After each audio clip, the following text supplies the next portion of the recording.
So welcome back to the another video. In this video, we're going to discuss about gravitational potential energy. So hello everyone, this is Gaurav. I hope you all are doing well. So हम करने वाले gravitational potential energy. सबसे पहले हम समझ लेते हैं कि ग्रेविटेशनल पोटेंशियल एनर्जी होती क्या है।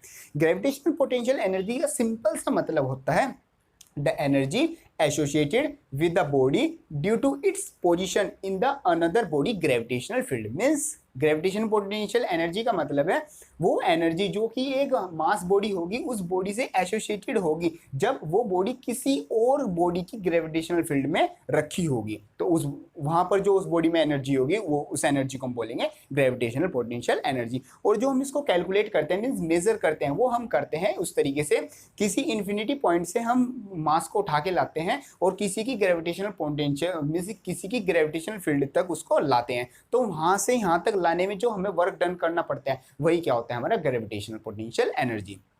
तो उस तरीके का हमारा कुछ डायग्राम है। ये फॉर एग्जांपल हमारे पास ये एक अर्थ है, अर्थ की रेडियस होती है RE और उसका मास होता है ME। और यहाँ से हमारे पास अर्थ की कोई ग्रेविटेशनल फील्ड होगी मीन्स जहाँ तक वो किसी बॉडी को अट्रैक्ट करके रखेगी। तो यहाँ तक उसकी हमने मान ली कि ग्रेविटेशनल फील्ड है। ये सब ये जो डॉट डॉटेड एरो है तो ये सब इसके अंदर क्या है उसकी मतलब वहाँ तक उसकी क्या है ग्रेविटेशनल फील्ड है। उसके बाद हमारे पास आ जाता है इन्फिनिटी पॉइंट। तो यहाँ पर हम क्या कर रहे हैं इन्फिनिटी पॉइंट से कोई मास बॉडी पकड़कर हम ए पॉइंट तक ला रहे हैं। ए पॉइंट तक मतलब जहाँ से अर्थ की ग्रेविटेशनल फील्ड स्टार्ट होती है वहां तक हम ला रहे हैं। अब ए पॉइंट तक हम ले आएंगे। ए पॉइंट के बाद लाने के बाद वो जो अर्थ है वो उसको खुद अट्रैक्ट करने लग जाएगी। वहां से आगे हमें कोई खास वर्क करना नहीं पड़ेगा। तो इन्फिनिटी से ए तक तो हम ले आए। अब ए तक हम लिया है। अब ए से बी तक हम मतलब हमने डिस्टेंस माना हुआ है dx मीन्स ए से बी तक हमारा बहुत छोटा सा डिस्टेंस है जिसको हमने माना हुआ है dx। अब यहाँ पर हम अपना वर्क डन निकालेंगे कि यहाँ पर अर्थ कितना वर्क डन कर रही है उसको यहाँ से यहाँ तक मूव करने में या फिर जो भी फोर्स लग रही है मीन्स ग्रेविटेशनल फोर्स लग रही है वो कितना वर्क कर रही है वहाँ पर ए से बी तक मूव करने में dx डिस्टेंस को। उसकी हेल्प से हम क्या निकाल लेंगे टोटल वर्क निकाल लेंगे। मीन्स पहले हम छोटा सा वर्क निकालेंगे उसको इंटीग्रेट करने के बाद हम क्या निकाल लेंगे हम अपना टोटल वर्क निकाल लेंगे। तो एक हमारे पास एक x चीज हो रही है इसको देख लेते हैं। x हमारा डिस्टेंस है, distance between the earth and the उसकी ग्रेविटेशनल फील्ड है जो जहां तक ग्रेविटेशनल फील्ड है वहां तक का जो डिस्टेंस है वो आ जाता है हमारा x। तो सबसे पहला पॉइंट आता है कि जो हम इन्फिनिटी से मास बॉडी लाएंगे ए पॉइंट तक तो ए पॉइंट पर जो आ जाएगी तो उस पर क्या फोर्स लगना स्टार्ट हो जाएगा। मीन्स जो भी दो बॉडी है वो एक दूसरे को अट्रैक्ट करती है वो किस फोर्स से अट्रैक्ट करती है ग्रेविटेशनल फोर्स से जिसकी जो वैल्यू होती है F=G mE/r(x²। मीन्स यहाँ पर F हो गया हमारा फोर्स जिस फोर्स से अट्रैक्टेड होगा, G हमारा कांस्टेंट, M मतलब जो M1 M2 होता है मीन्स दो बॉडी का मास है। M1 की जगह हमने लिख दिया ME means mass of earth. M मतलब हमारा जिस बॉडी को हम ला रहे हैं उसका मास, x² मतलब हमारा A से लेकर अर्थ तक का डिस्टेंस मीन्स जिसके बीच में हमारी जो अट्रैक्शन फोर्स है वो लग रही है। और ये हमारी डाउन साइड लग रही है तो हमने एरो लगाई है नीचे मीन्स इसकी हमने एक डायरेक्शन दी हुई है। नेक्स्ट आता है हमारा know small work done during displacement AB dx means हमारे A से B तक कुछ बॉडी में जो है डिस्प्लेसमेंट हुई है जो कि हुई है dx। अब वो dx करने में जो फोर्स है उसको कितना वर्क डन करना पड़ा अब हम वही देखते हैं।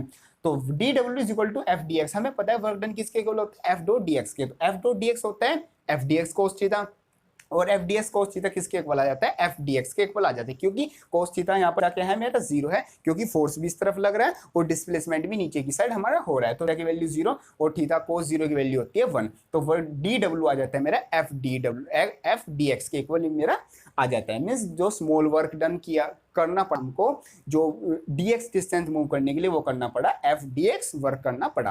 अब हम निकालते हैं अपना टोटल वर्क। टोटल वर्क मतलब हमारा जो मतलब इन्फिनिटी से हम जिस भी पॉइंट पर ऑब्जर्वेशन पॉइंट है वहां तक हम जो भी हमें टोटल वर्क करना पड़ रहा है वो कितना होगा। तो total work W = F(dx) means जो A से B तक लाने में जो छोटा सा हमने dx किया उस छोटे से में हमने कितना वर्क डन किया उसका हम इंटीग्रेशन कर देंगे और पूरा जो हमें जहां से जहां तक यहाँ A पॉइंट से B पॉइंट तक हम आए हैं मीन्स इनिशियल से फाइनल तक हम आए हैं वहां तक हमें कितना वर्क डन करना पड़ेगा वो हम इस फॉर्मूले की हेल्प से निकाल लेंगे।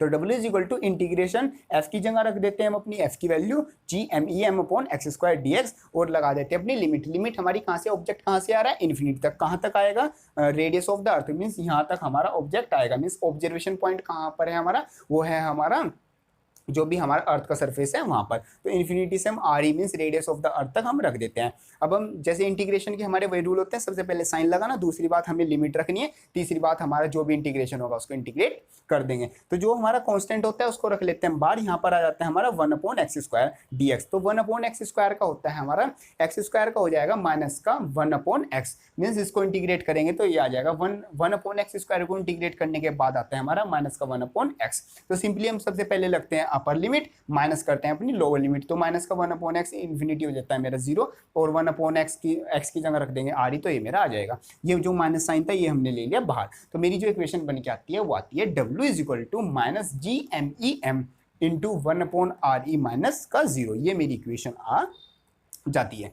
अब यहाँ पर जो मतलब 0 था ये हट जाता है। सिंपली जो मेरा वर्क डन आता है मीन्स ग्रेविटेशनल पोटेंशियल एनर्जी जो आती है वो आती है मेरी W is equal to minus GMEM upon RE, means G इसमें आ जाता है हमारा जो ग्रेविटेशनल कांस्टेंट है, ME मतलब मास ऑफ द अर्थ, और जो स्मॉल m है मीन्स जो हम मास को इन्फिनिटी से ग्रेविटेशन फील्ड तक ला रहे हैं, और RE मतलब रेडियस ऑफ द अर्थ। ये आ जाता है हमारा at the surface of the earth, the value of gravitational potential energy at the surface of the earth होती है हमारी ये।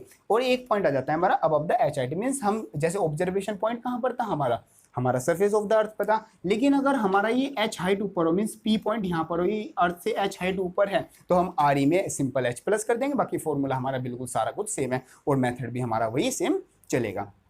तो वहां पर वर्क डन हो जाएगा हमारा माइनस का GMEM upon RE plus H above the H height of the earth, means earth की सरफेस से H हाइट पर अगर ऑब्जर्वेशन पॉइंट है तो फॉर्मूला ये यूज होगा, अगर सरफेस पर है तो फॉर्मूला हमारा ये यूज होगा। तो सिंपली आ जाता है हमारा ग्रेविटेशनल पोटेंशियल एनर्जी। बिल्कुल सिंपल सा ये हमारा है। ग्रेविटेशनल पोटेंशियल एनर्जी का मतलब सिंपल है कि हमारा जो भी ऑब्जेक्ट है उसमें कितनी एनर्जी एसोसिएटेड होगी due to its position in the another's body gravitational field. अगर कोई बॉडी है वो किसी और बॉडी की ग्रेविटेशनल फील्ड में रखी हुई है तो उसकी पोजीशन जहाँ पर है उस पोजीशन की वजह से उसमें कितनी ग्रेविटेशनल पोटेंशियल एनर्जी होगी वही होती है हमारी, मतलब उसमें कितना एनर्जी होगी वही होगी हमारी ग्रेविटेशनल पोटेंशियल एनर्जी। बिल्कुल सिंपल सा डेरिवेशन आता है, एग्जामिनेशन के लिए भी हमारा इंपॉर्टेंट होता है। तो